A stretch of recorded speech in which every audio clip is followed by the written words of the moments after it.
December 20th, 1943, 11:32 a.m. Bremen, Germany. A 20-millimeter cannon shell explodes directly in front of the cockpit. Plexiglass shatters into 1,000 pieces. At 27,000 feet, where temperatures plunge to 60 degrees below zero, freezing wind now screams through the aircraft at 150 miles per hour. Blood sprays across the instrument panel. Second Lieutenant Charlie Brown feels a bullet fragment tear into his right shoulder. Behind him, Sergeant Hugh Eckenrode takes a direct hit from a cannon shell. He dies instantly. His body slumps over his machine gun, blood freezing into long red icicles in the sub-zero air. This is not a movie. This is not fiction. This is the first combat mission of a 21-year-old American pilot who was about to experience something that would remain classified for 46 years. Here is what the military did not want you to know. On that frozen morning over Germany, a Luftwaffe ace named Franz Stigler climbed into his Messerschmitt Bf 109. He had already shot down 2 American bombers that day. One more kill would earn him the Knight's Cross, one of Germany's highest military honors.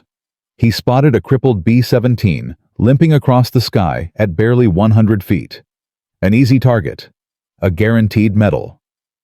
But what Franz Stigler did next would be considered treason, punishable by death. He would give up his Knight's Cross. He would risk execution by firing squad. He would defy everything the Nazi regime demanded of him.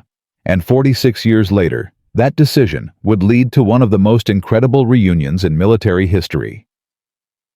If you want to understand how a German fighter ace and an American bomber pilot became brothers, you need to understand what was happening in the skies over Europe in late 1943. The Allied bombing campaign against Nazi Germany was in full swing. Every day, hundreds of American B-17 Flying Fortresses and B-24 Liberators would take off from bases in England and fly deep into enemy territory. Their mission was simple: destroy German factories, cripple German industry, end the war. But the cost was staggering. In 1943 alone, the United States Army Air Forces lost over 4,000 heavy bombers. Each bomber carried a crew of 10 men. That means 40,000 American airmen were killed, wounded, or captured in a single year. The average life expectancy of a bomber crew was just 15 missions. Most did not make it that far. The Germans had built the most formidable air defense system in history. Thousands of anti-aircraft guns lined every major city. Hundreds of fighter aircraft patrolled the skies. Radar stations tracked every incoming raid. For the young Americans flying those bombers, every mission was a journey into hell. And the most dangerous position in any bomber formation had a name that every crew member knew: Purple Heart Corner. The edge of the formation. The spot where German fighters always attacked first because the defensive fire from neighboring bombers could not overlap effectively. New crews were often assigned there. It was where you went if you were expendable. On December 20th, 1943, a brand new crew was assigned to Purple Heart Corner. Their aircraft was called Ye Old Pub. Their pilot was a 21-year-old from West Virginia who had never flown a single combat mission. His name was Charlie Brown, and in less than 2 hours, he would meet a German pilot who would change his life forever. But before we get to that moment, you need to understand who Franz Stigler really was. Franz Stigler was not a Nazi. He was a pilot. There is a difference, and that difference would matter more than anyone could have imagined. Born in 1915 in Bavaria, Stigler had grown up dreaming of flight. Before the war, he worked as a commercial pilot for Lufthansa, flying passengers across Europe in peace. He had never imagined he would spend years killing men he had never met. But Germany had called, and Stigler had answered. By December 1943, he was one of the most experienced fighter pilots in the Luftwaffe. He had flown 487 combat missions. He had been shot down 17 times. He had bailed out of burning aircraft 6 times and crash-landed damaged planes 11 more. His brother August, also a pilot, had died in 1940 when his Junkers 88 crashed during a night bombing mission over England. The war had taken everything from Stigler except his skill and his code. That code came from a man named Gustav Rodel. Rodel had been Stigler's commanding officer in North Africa, where German pilots fought against the British in the Libyan desert. Rodel was a different kind of German officer. He believed that war had rules. He believed that a fighter pilot's honor came not from how many enemies he killed, but from how he killed them. One day, Rodel gathered his pilots and told them something that Stigler never forgot. "You are fighter pilots first, last always. If I ever hear of any of you shooting at a man in a parachute, I will shoot you myself." The meaning was clear. A man in a parachute was defenseless. He could not fight back. Killing him was not combat. It was murder. And murder had no place in the code of a true fighter pilot. Stigler carried those words with him through every mission. He also carried something else. A rosary in his flight jacket pocket. His mother had wanted him to become a priest. He had chosen to fly instead, but he had never abandoned his faith. On the morning of December 20th, 1943, Franz Stigler had 27 confirmed victories. One more heavy bomber would complete the requirement for the Knight's Cross. The medal would honor not just him, but his dead brother. It would prove that the Stigler family had given everything to Germany. He had no idea that within hours he would face a choice that would define the rest of his life. Now let us return to Charlie Brown and the crew of Ye Olde Pub. The mission briefing that morning had been grim. Intelligence officers warned the crews that they would face hundreds of German fighters. The target was a Focke-Wulf 190 fighter aircraft factory on the outskirts of Bremen. The anti-aircraft defenses were described as intense. What they did not mention was that the gunners below were not ordinary soldiers. They were officer candidate school trainees. Elite. The best marksmen the Luftwaffe had. Brown's aircraft carried 10 men and 6,000 pounds of bombs. His co-pilot was Spencer Luke. His tail gunner was Hugh Eckenrode. His ball turret gunner was Sam Blackford. His radio operator was Richard Pachute. Together they climbed into the frozen sky and joined a formation of over 100 bombers heading for Germany. They had no idea they were flying into a massacre. Before Ye Olde Pub could even release its bombs, the anti-aircraft fire found them. The number 2 engine died instantly. The number 4 engine began overspeeding, forcing Brown to throttle it back to prevent catastrophic failure. The bomber slowed. The formation pulled ahead. Within seconds, Ye Olde Pub was alone. German fighters saw it immediately. 12 to 15 Messerschmitt Bf-109s and Focke-Wulf 190s descended on the crippled bomber like wolves on a wounded deer. The attack lasted more than 10 minutes. 10 minutes of hell. The number 3 engine took hits and dropped to half power. The oxygen system ruptured. The hydraulic lines burst. The electrical system failed. The tail section was torn apart by cannon fire. Hugh Eckenrode, the tail gunner, was killed. Most of the other crew members were wounded. The extreme cold had frozen the oil in the defensive guns. Of the 11 machine guns mounted on the B-17, only 3 remained operational. Then the oxygen ran out. At 27,000 feet, the human brain cannot function without supplemental oxygen. Brown felt his vision narrowing. His hands went numb on the controls. Beside him, his co-pilot Spencer Luke was already unconscious. Brown's last thought before everything went black was that his crew was about to die on their very first mission. Ye Olde Pub began to fall. The bomber dropped from 27,000 feet in an uncontrolled dive. The airspeed climbed past 300 miles per hour. The airframe shook violently. At any moment, the wings could tear off from the stress. But then something happened that defied all logic. At approximately 1,000 feet above the ground, Brown regained consciousness. The thicker air at low altitude had enough oxygen to revive him. He grabbed the controls and pulled back with every ounce of strength he had left. The B-17 leveled out just above the treetops of northern Germany. Brown looked around the cockpit. Blood everywhere. Wounded men everywhere. His tail gunner was dead. His bomber was destroyed.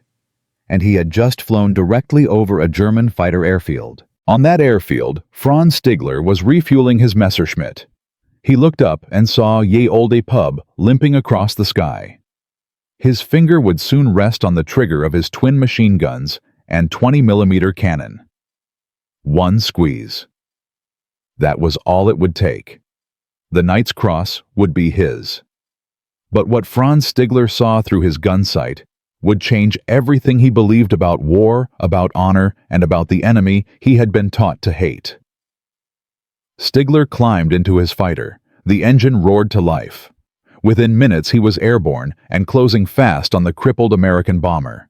He positioned himself behind the B-17's tail, the classic attack angle. And then he saw the tail gunner's compartment. It was destroyed.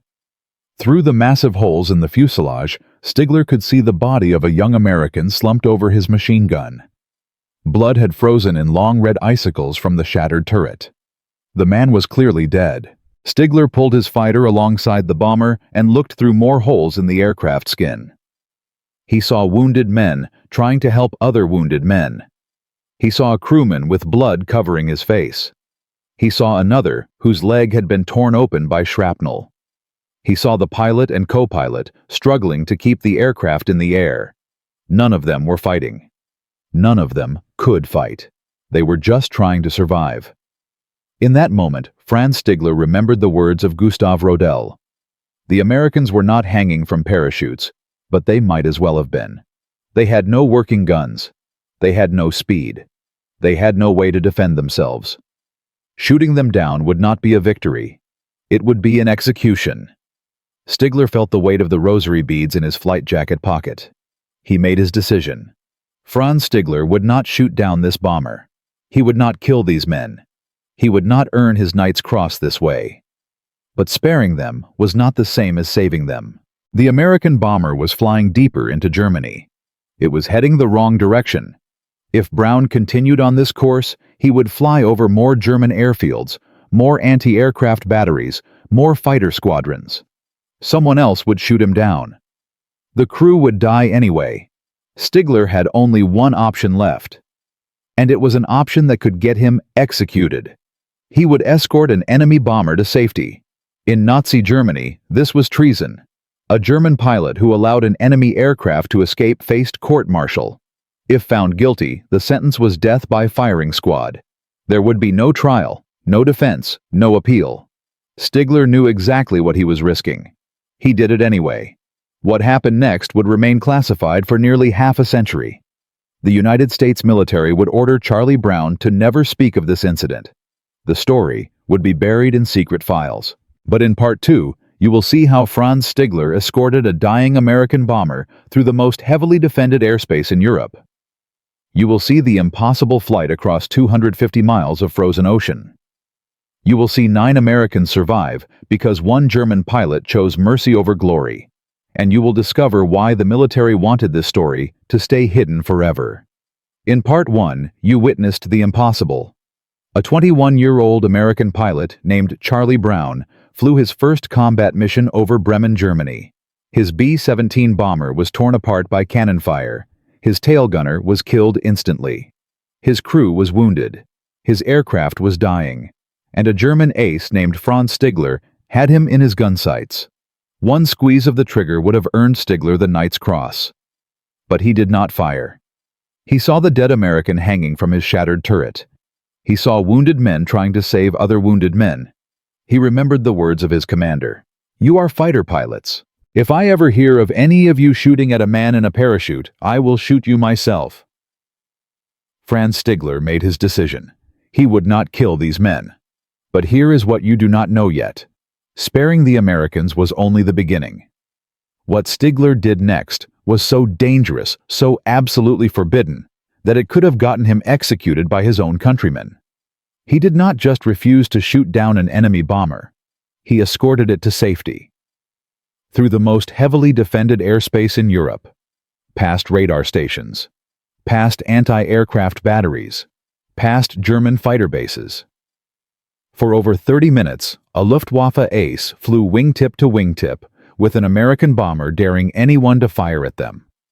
This is the story of the most treasonous act of mercy in World War II. And this is why the United States military ordered Charlie Brown to never speak of it again. Franz Stigler faced an impossible problem. He had decided not to kill the Americans, but that decision meant nothing if someone else killed them instead. The crippled B-17 was flying deeper into Germany. It was heading the wrong direction. If Brown continued on this course, he would pass over more German airfields, more anti-aircraft batteries, more fighter squadrons eager to claim an easy victory. The crew would die anyway. Stigler's mercy would be meaningless. He had to do something more. Stigler pulled his Messerschmitt alongside the B-17's cockpit. Through the shattered plexiglass, he could see the American pilot staring at him. The young man's face was covered in blood. His eyes were filled with absolute terror. He clearly expected to die in the next few seconds. Stigler raised his hand. He pointed down toward the ground. He was trying to tell the American to land at a German airfield and surrender. It was the only way the crew would survive their wounds. German doctors would treat them. They would spend the rest of the war as prisoners, but they would be alive. Charlie Brown did not understand. He thought the German was telling him to go down, to crash, to die.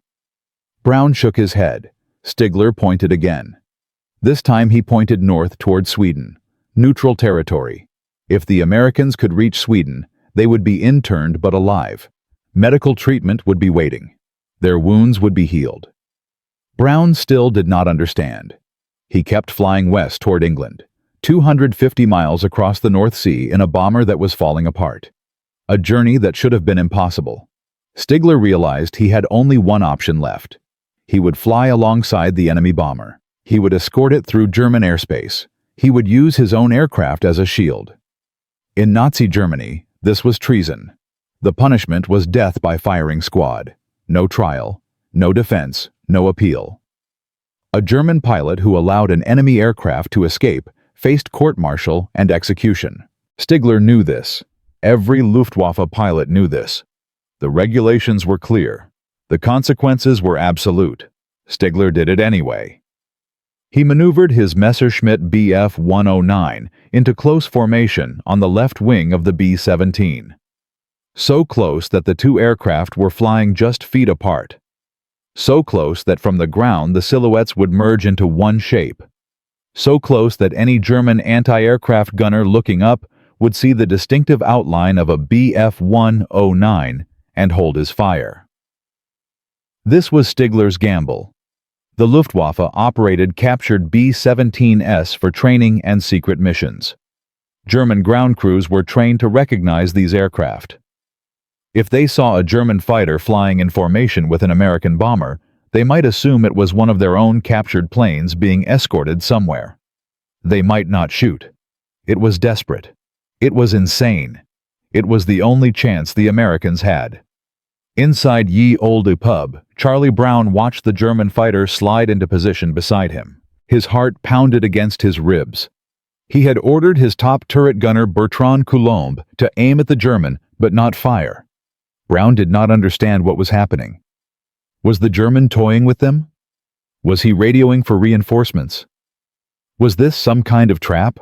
Why would an enemy pilot fly alongside instead of attacking? The B-17 continued west toward the North Sea. The German fighter stayed with it. Mile after mile, minute after minute. Brown kept waiting for the attack that never came. They passed over farmland. They passed over villages. They passed over roads filled with German military vehicles. At any moment, someone on the ground could look up and see them. At any moment, a flak battery could open fire. At any moment, another German fighter could appear and ask why Franz Stigler was flying alongside an enemy bomber instead of destroying it. But the minutes kept passing, and the German kept flying beside them. The coastline appeared ahead. The North Sea, gray and cold and endless. 250 miles of freezing water between Germany and England. If Ye Olde Pub could cross that distance, the crew would live. If the engines failed over the open ocean, they would die. But first, they had to pass the coastal defenses. The German Atlantic Wall stretched along the entire coastline of occupied Europe. Anti-aircraft batteries lined every mile of beach. Radar stations tracked every aircraft. Observer posts watched for any sign of enemy movement. An American bomber flying low and slow toward England would be an easy target. Stigler stayed in formation.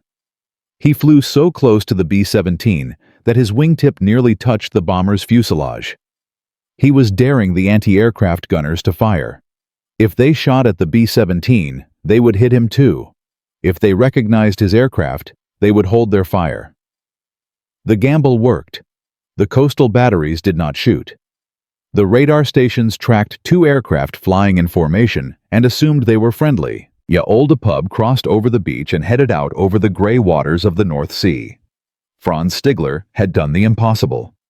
He had escorted an enemy bomber through the most heavily defended airspace in Europe. He had saved 9 American lives.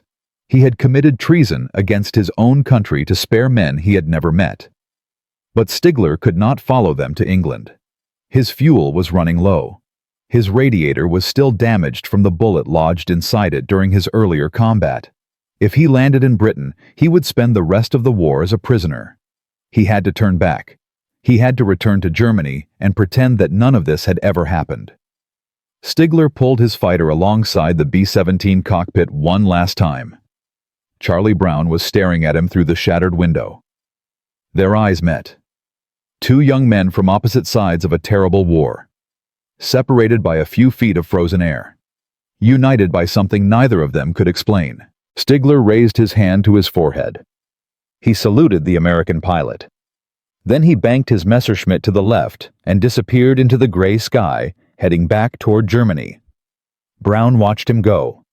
He still did not understand what had just happened. He did not know the German's name. He did not know why he had been spared.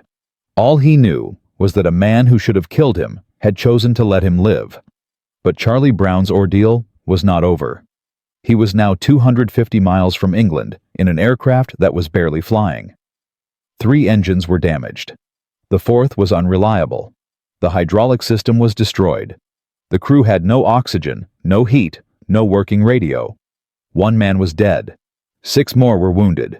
The morphine syringes had frozen solid and were useless. And the North Sea in December was one of the most unforgiving bodies of water on Earth. Charlie Brown flew his dying bomber into the gray void. Below him, waves churned in the December cold. The water temperature was barely above freezing. If Pub went down, the crew would survive no more than a few minutes before hypothermia killed them. The number 2 engine was dead. The number 3 engine was producing half power. The number 4 engine kept surging and fading unpredictably. Only the number 1 engine was running at full capacity. Brown needed at least 2 good engines to maintain altitude. He was flying on 1.5. The airspeed indicator showed 140 miles per hour. Dangerously slow. Any slower, and the bomber would stall and fall into the sea. Brown pushed the throttles forward, trying to coax more power from his damaged engines. The aircraft shuddered but held steady. Behind him, his crew was fighting to stay alive. The waist gunner, Alex Yelasanko, had taken shrapnel in his leg. The wound was severe. Without proper medical treatment, he would bleed to death. But the morphine syringes were frozen. The medical kit was useless, was Kotzhead. All his crewmates could do was apply pressure and hope. The ball turret gunner, Sam Blackford, had lost feeling in his feet. The electrical heating wires in his flight suit had shorted out during the attack. Frostbite was setting in. If he did not get warm soon, he would lose his toes. Maybe his feet. The radio operator, Richard Pichut, had taken a cannon shell fragment to his eye. He could barely see. But he kept working, trying to repair the damaged radio equipment so they could call for help. Every few minutes, he would tap out a distress signal. No response ever came.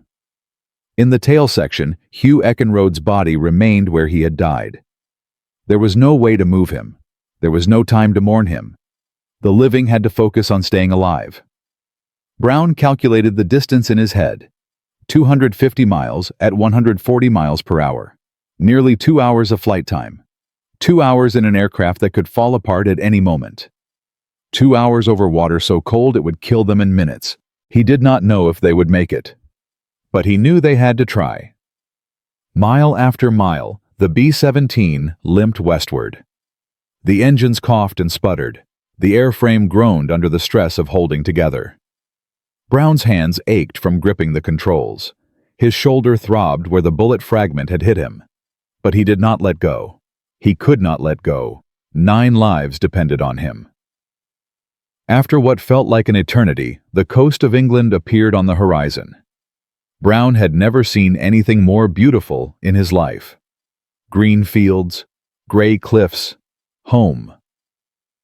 But Ye Old Pub was too damaged to reach its home base at RAF Kimbolton. The hydraulic system was destroyed, which meant the landing gear might not extend. The flaps might not work. Brown would have to bring the bomber down on whatever airfield he could find. He spotted RAF's seething home of the 448th Bomb Group and lined up for approach. The landing gear came down, barely, the flaps partially extended. Brown brought Ye Olde Pub onto the runway in a controlled crash that tore off the remaining landing gear and sent the bomber skidding across the tarmac in a shower of sparks. When the aircraft finally stopped, Charlie Brown sat motionless in the cockpit. His hands were still locked on the controls. His body was shaking. He had done it. He had brought his crew home. 8 men climbed out of Ye Olde Pub alive. 1 was carried out dead. The bomber itself would never fly again.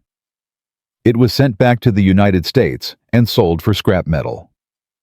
At the debriefing, Brown told his intelligence officers everything. He described the German fighter that had appeared behind them.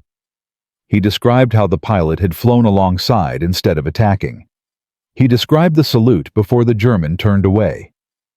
The officers listened in silence.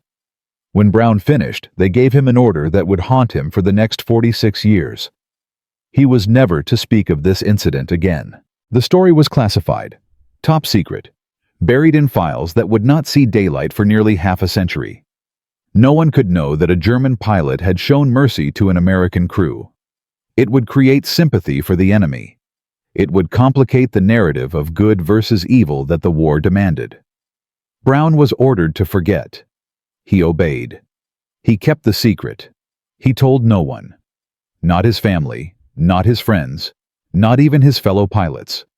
The German who saved his life became a ghost.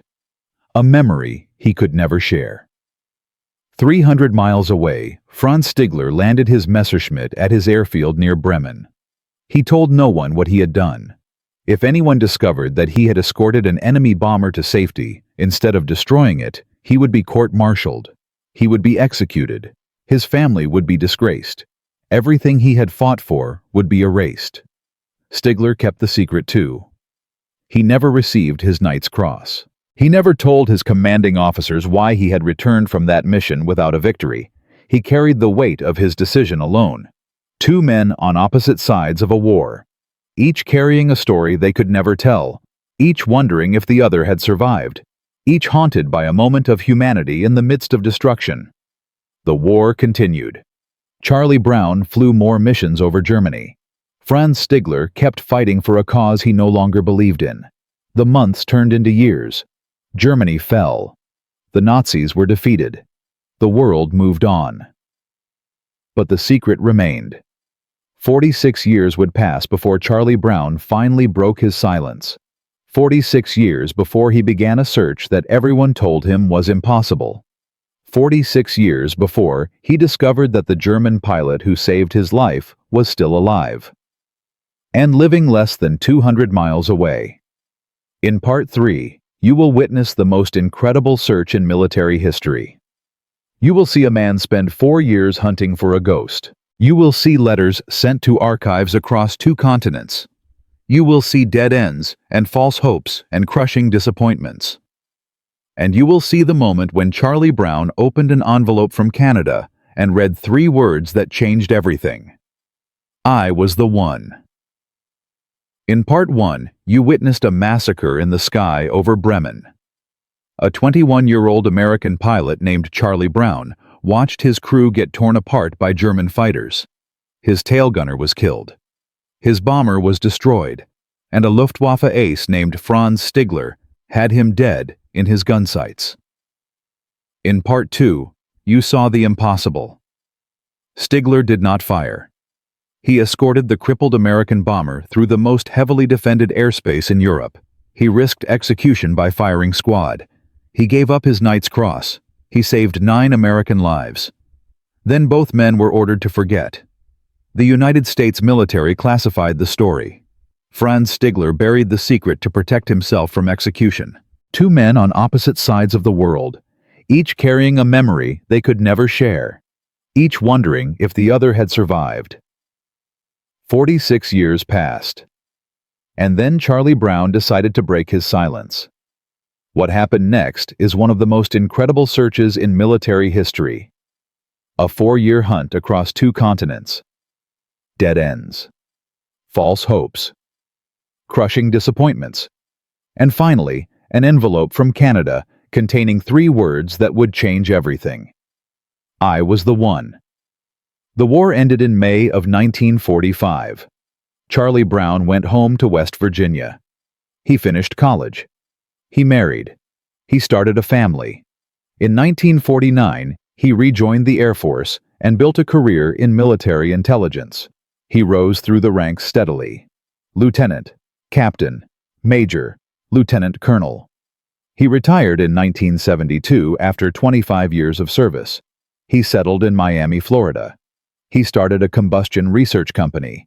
He became a grandfather. To the outside world, Charlie Brown was a successful businessman and retired military officer, a man who had served his country with distinction. But inside, Brown carried a weight that never lifted. He thought about the German pilot constantly. On quiet nights, during long drives, in the moments before sleep. The image of that Messerschmitt sliding into formation beside his shattered bomber. The salute before the German turned away. The face he had glimpsed through his cockpit window for just a few seconds. Who was he? Why had he shown mercy? Had he survived the war? Brown could never ask these questions out loud. The story was classified. He had been ordered to forget. For decades he obeyed that order. He told no one. Not his wife, not his children, not his fellow veterans. The German who saved his life remained a ghost. 3,000 miles away, Franz Stigler was fighting his own battle. Germany lay in ruins. The Luftwaffe no longer existed. Stigler had survived the war, but he had lost everything else. His country was occupied. His career was over. His brother was dead. The cause he had fought for had been revealed as one of history's greatest evils. In the final months of the war, Stigler had flown the revolutionary Messerschmitt, Me-262, the world's first operational jet fighter. Even that technological marvel could not save Germany from defeat. By May 1945, there was nothing left to fight for. After the war, Stigler struggled to find work in occupied Germany. The economy was destroyed. Jobs were scarce. Former military pilots were viewed with suspicion. For 8 years, he scraped by trying to rebuild a life from the ashes of the Third Reich. In 1953, Stigler made a decision that would unknowingly bring him closer to Charlie Brown. He immigrated to Canada. He settled in Vancouver, British Columbia. He started a business. He built a new life in a new country. He never told anyone about the American bomber. The secret stayed locked inside him. If he had spoken about it during the war, he would have been executed. After the war, he saw no reason to share it. Who would believe him? Who would care? The war was over. The world had moved on. Franz Stigler became a Canadian businessman, and the young American pilot he had spared became just another memory from a lifetime of combat. Neither man knew the other was alive. Neither man knew they had been living less than 200 miles apart for years. Stigler in Vancouver, Brown in Seattle before he moved to Miami. Neighbors, strangers, separated by a secret they had both been ordered to keep. 43 years passed. Then, in 1986, something changed. Charlie Brown was invited to speak at a military aviation event called the Gathering of Eagles at Maxwell Air Force Base in Alabama. Retired pilots from all branches of service attended. Old men with gray hair and fading memories, sharing stories from wars that most people had forgotten. Someone asked Brown if he had any memorable combat stories. For the first time in over 4 decades, Charlie Brown told the truth. He described the morning of December 20th, 1943. He described the attack over Bremen. He described his shattered bomber limping across the sky. He described the German fighter that appeared behind him. He described how the pilot had flown alongside instead of attacking. He described the salute before the German turned away. The audience listened in stunned silence. After the speech, something shifted inside Brown. A door that had been closed for 43 years finally opened. He realized he needed to know what had happened. He needed to find the German pilot who had spared his life. He needed to say thank you. The search began. Brown contacted the United States Air Force Archives. He requested any records related to German fighter activity over Bremen on December 20th, 1943. The archives searched their files. No records. He contacted the West German Air Force. He asked if they had any documentation of Luftwaffe pilots who had served in the Bremen area during that time period. No records. He wrote letters to military historians across Europe. He described the incident in detail. He asked if anyone had heard of a similar story, if anyone knew of a German pilot who had shown mercy to an American bomber crew. No response. Months turned into years. Every lead went cold. Every archive came up empty. Every historian shook their head. The German pilot seemed to have vanished into history. One man among millions who had served in the Luftwaffe. One face among countless faces. One moment of mercy buried under decades of silence. Brown's friends told him to give up. The pilot was probably dead. Even if he was alive, he would be in his 70s or 80s. Finding one man among millions of German veterans was impossible. The records had been destroyed. The witnesses were gone. The trail was 40 years cold. But Charlie Brown refused to quit. He had spent 43 years carrying this secret. 43 years wondering about the man who saved his life. 43 years of silence and unanswered questions. He was not going to stop now. In 1989, Brown tried a different approach. Instead of searching official archives, he would go directly to the people who might remember. Former Luftwaffe pilots, veterans who had served in the same units, men who might have heard the story or known the pilot personally. He learned of a newsletter called Jagerblatt. It was a publication for former Luftwaffe fighter pilots. A small community of aging veterans who shared memories and reconnected with old comrades. If the German pilot was still alive, there was a chance he subscribed to this newsletter.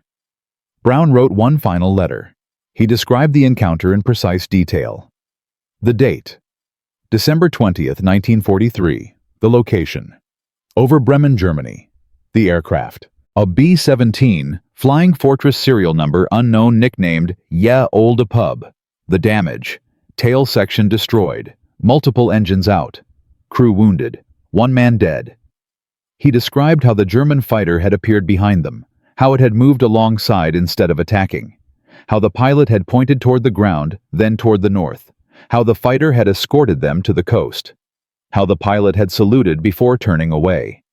He asked if anyone knew who this German pilot might have been. The letter was published in Jagerblatt in early 1990. Brown waited. Days passed, then weeks. No response. The familiar disappointment began to settle in. Another dead end. Another failed attempt. Maybe his friends were right. Maybe the pilot was dead. Maybe the search was hopeless. Then an envelope arrived. It had a Canadian postmark. Vancouver, British Columbia. Brown opened it with trembling hands. Inside was a single sheet of paper covered in careful handwriting. The letter was written in English, but the phrasing had the formal precision of someone who had learned the language later in life. Brown began to read. The first 3 words stopped his heart. I was the one. The letter continued. The writer described his aircraft, a Messerschmitt Bf-109G6. He described the damage to his radiator from earlier combat that morning. He described seeing the crippled B-17 over the German fighter airfield.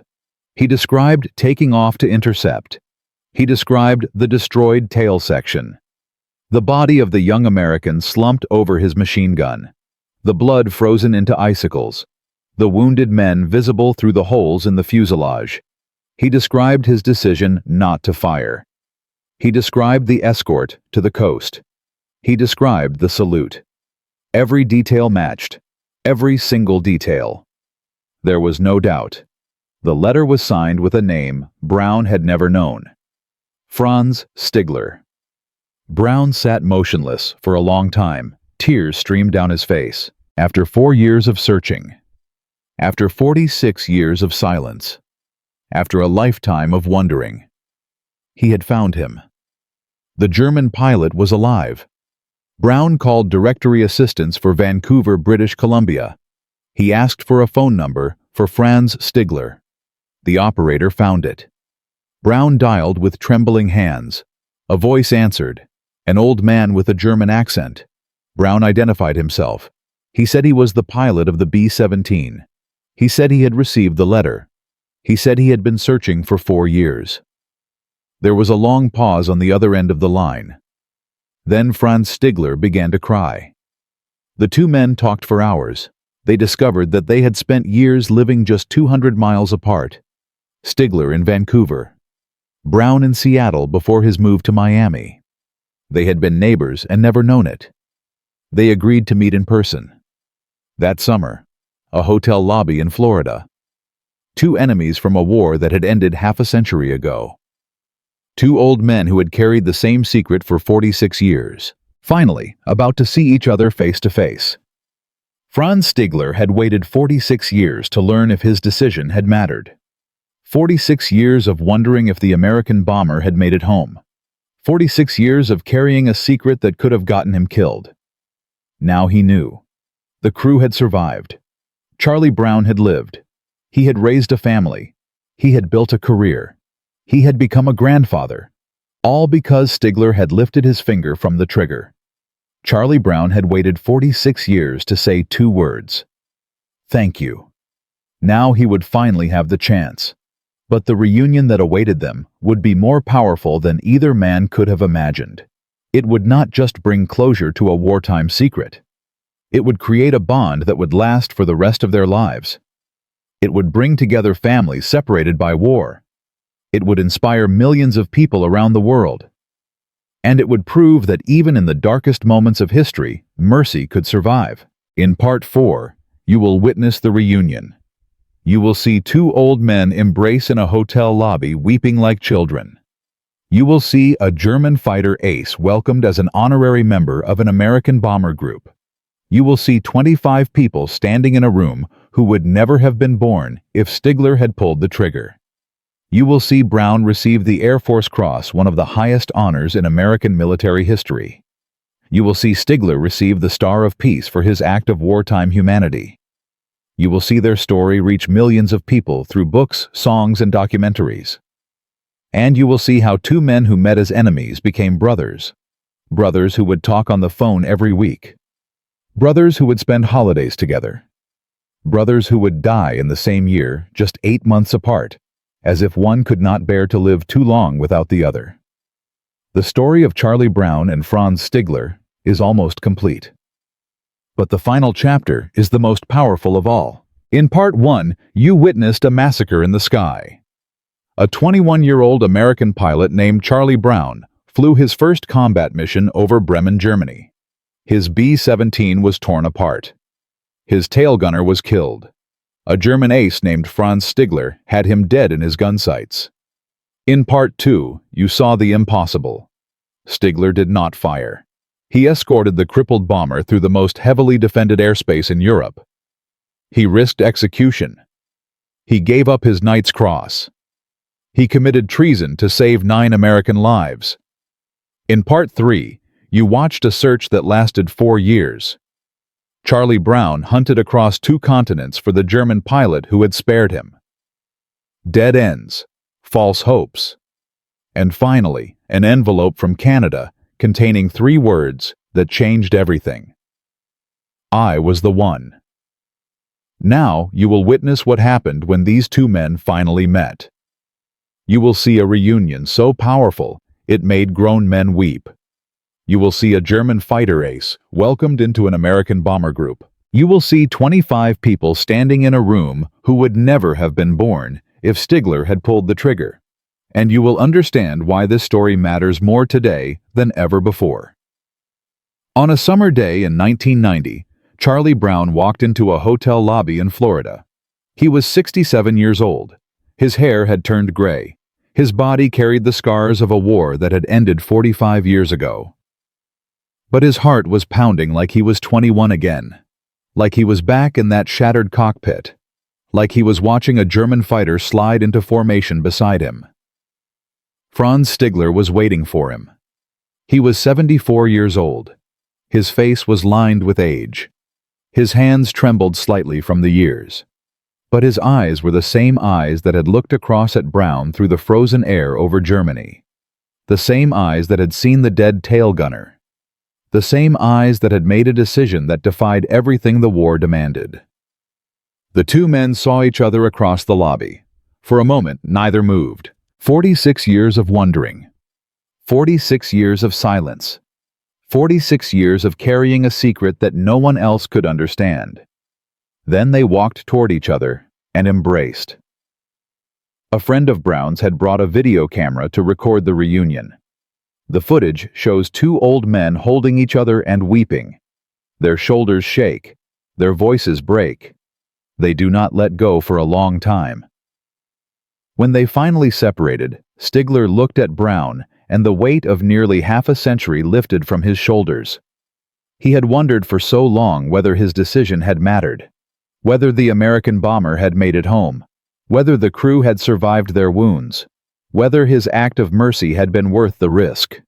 Now he knew. The young pilot he had spared was standing in front of him, alive, whole, a grandfather. Brown had brought something to show Stigler. Photographs. Not just of himself, but of his children. And his grandchildren.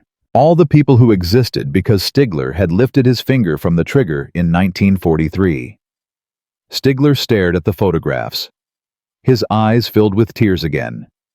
He had never received his Knight's Cross. He had never been recognized by Germany for his combat achievements. He had never told anyone about the American bomber he had saved. For 46 years, he had carried the secret alone. But standing in that hotel lobby, looking at 3 generations of a family that lived because of him, Franz Stigler realized he had received something far more valuable than any medal. He had received a brother. 3 months later, in September of 1990, Brown and Stigler attended a reunion of the 379th Bomb Group in Massachusetts. The veterans of Brown's old unit had invited Stigler as their guest of honor. They wanted to meet the German pilot who had saved one of their own. Former enemies welcoming a former enemy into their midst. 2 surviving crew members from Ye Olde Pub were there. Sam Blackford, the ball turret gunner whose feet had nearly frozen during the flight home. He had lived. He had raised a family. He had become a grandfather. Richard Pachute, the radio operator who had taken shrapnel in his eye. He had lived too. He had built a life. He had watched his children grow. Both men embraced Stigler with tears and laughter. They thanked him for the decades they had been given. They introduced him to their families, their children, their grandchildren, their great-grandchildren. 25 people stood in that room who would never have been born if Stigler had pulled the trigger. 25 lives, 25 stories, 25 futures. All because one German pilot remembered the words of his commander. All because he refused to shoot men who could not fight back. The reunion made Stigler an honorary member of the 379th Bomb Group, a German fighter ace officially welcomed into an American bomber unit.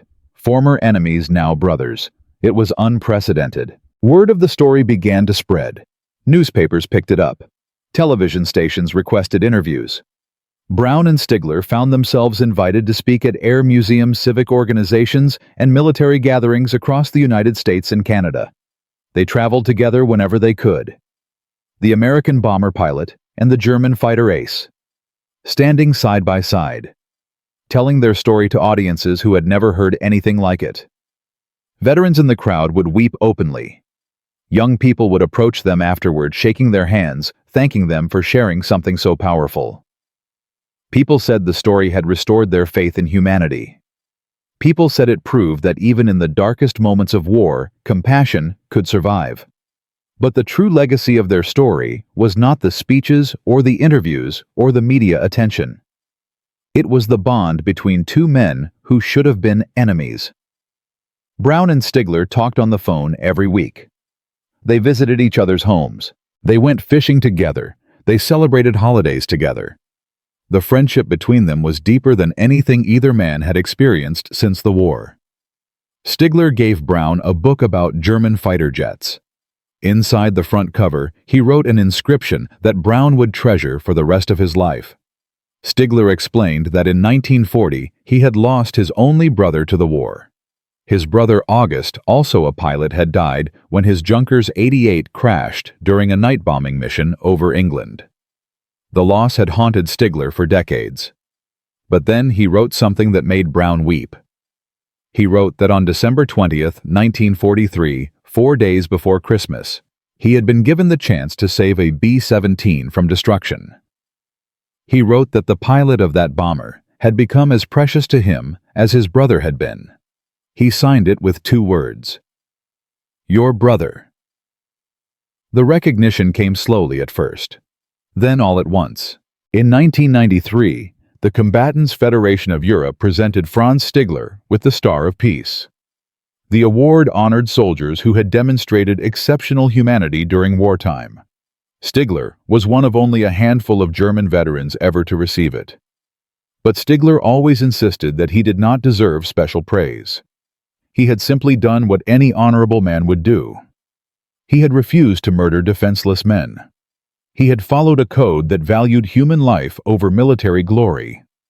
He had answered what he called a higher call. In 2008, the United States Air Force completed its investigation into the events of December 20th, 1943. The findings confirmed everything Charlie Brown had reported: the mission, the attack, the deaths, the wounds, the miraculous escape, the German pilot who had chosen mercy. The Air Force made a decision that stunned military historians.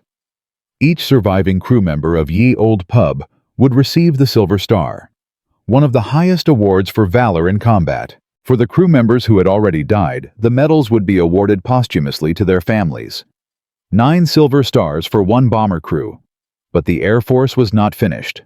Charlie Brown himself would receive something even rarer: the Air Force Cross, the second highest award that any member of the United States Air Force can receive.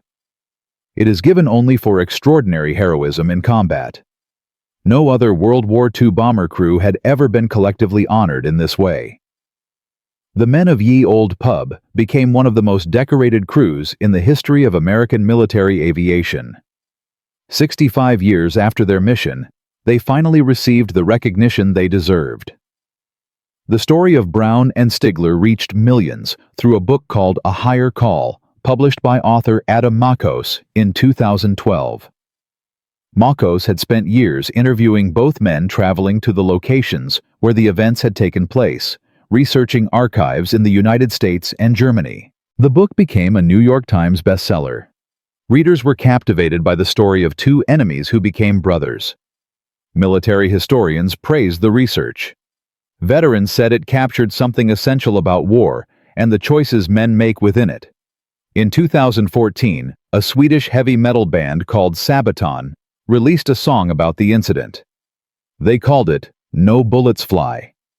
The song reached audiences who had never heard of Brown or Stigler. Young people around the world learned about the German pilot who refused to kill. In 2019, a surviving B-17 bomber operated by the Erickson Aircraft Collection in Oregon was repainted in the colors and markings of Ye Olde Pub. The restored aircraft flew at air shows across the United States, keeping the memory of the original crew alive for new generations. The legacy had grown far beyond anything Brown or Stigler could have imagined. But what does this story truly teach us? It teaches us that honor transcends nationality. Franz Stigler was a German pilot fighting for a regime that history has condemned, but he carried a personal code that placed human dignity above military orders. He remembered the words of Gustav Rodel: "A man in a parachute is defenseless. Killing him is murder." The Americans in that bomber were not in parachutes, but they might as well have been. They could not fight back. They could not defend themselves. Shooting them down would not have been combat. It would have been execution. Stigler refused. The story also teaches us that courage comes in many forms.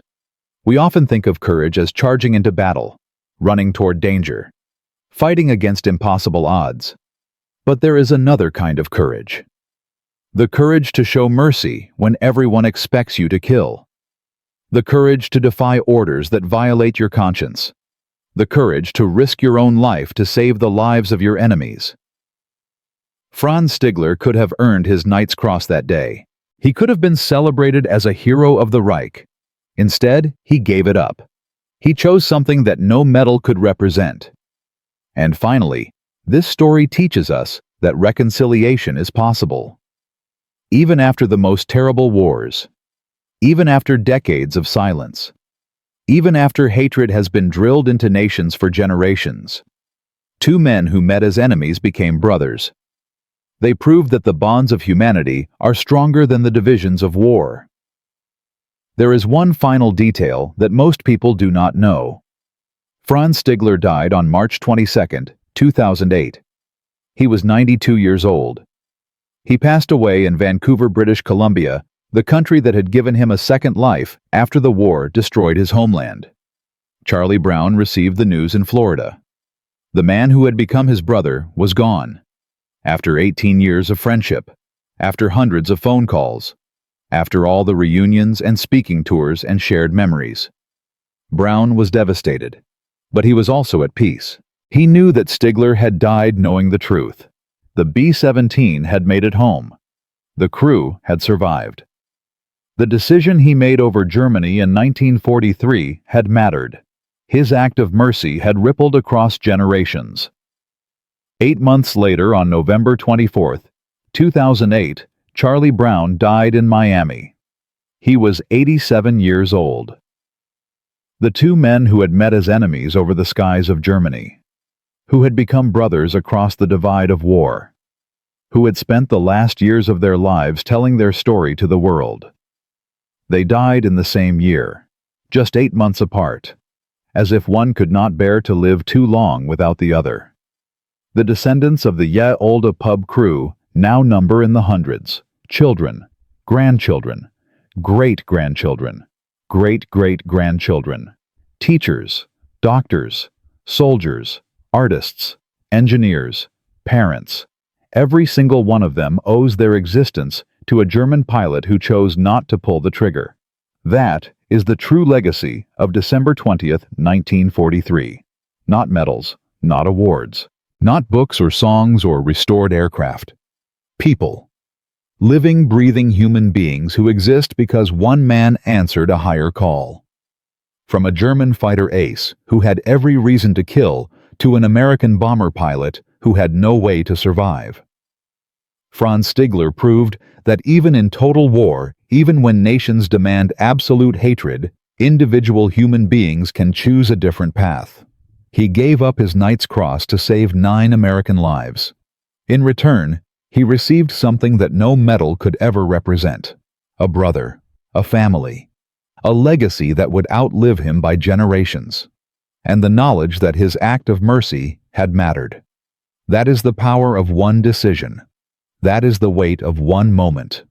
That is why this story deserves to be told.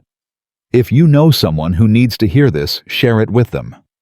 If you have a story of mercy in wartime, tell it in the comments. These moments of humanity deserve to be remembered. Subscribe for more forgotten stories of courage, sacrifice, and honor. Because history is not just about battles and dates and statistics. It is about the choices we make when no one is watching. And sometimes the bravest choice is not to pull the trigger,